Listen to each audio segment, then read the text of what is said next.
Okay, I've read Steve Harvey's Straight Talk, No Chaser dating book that's designed for females more so. I can't explain exactly why I read it.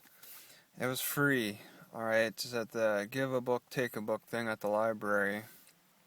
It's published in 2010, and it's such a high price at $24.99. Um, I think a lot of the money goes towards these dumb pinstripes. He's got like 10 pages of pinstripes in his book, and he's got a pinstripe book suit on his cover too.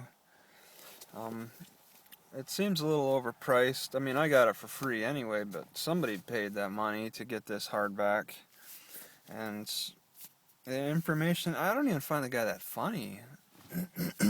There was nothing funny about this book. He was pretty serious. He was just a heavy romantic type of guy. And that's his personality. If you use Chinese face reading, you'll know that he's got more of a water personality anyway, so his goal in life, I mean, he's not happy until he's like flirting with women and romancing women a lot. So it's going to be something that consumes him with his 3 marriages. you know, he's got to get over that hump.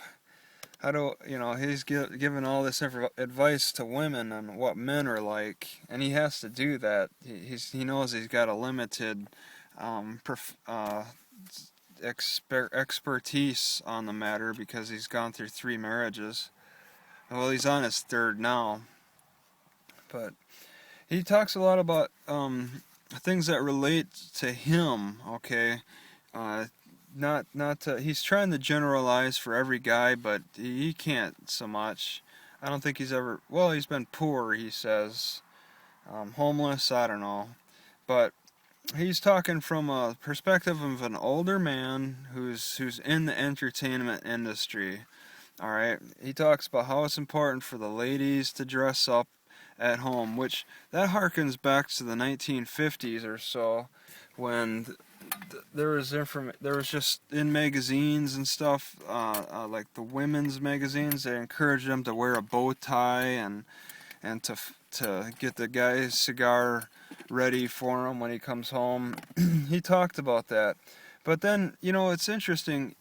I was like, there's got to be more explanation to that. Because that's, women aren't going to want to have to dress up all the time for their guys. Well, I mean, in a couple of chapters later, he explains that, he's into the entertainment industry and he loves a good applause for something he says. He really, he really wants to, like, think like he's in the spotlight all the time. So that's part of the reason why he likes to dress up. He expects his woman to dress up, is because it's like he's always in the spotlight. It's like the opportunities can always present themselves, and you always want to be ready for them. Okay, you don't want to be caught off guard wearing your sweatpants or whatever, like I do every day. Um, men have different priorities than females. We need to fix things. We're not complete unless we're working.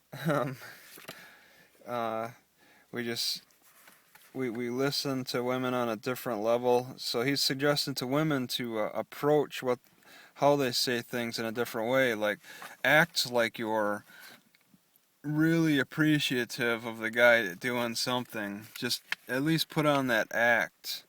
Okay. There's sugar daddies. Those are the guys that are just gonna pay for sex. Um, they're not exactly relationship material because they'll leave you, especially if the guy runs out of money or if you run out of the goods or whatever. He talks about how to get rid of the old baggage, like his past two marriages. You gotta let them go and move on if you want to bring on another marriage. Um, yeah, we love women in a different way than women love guys. It's interesting. More for women though.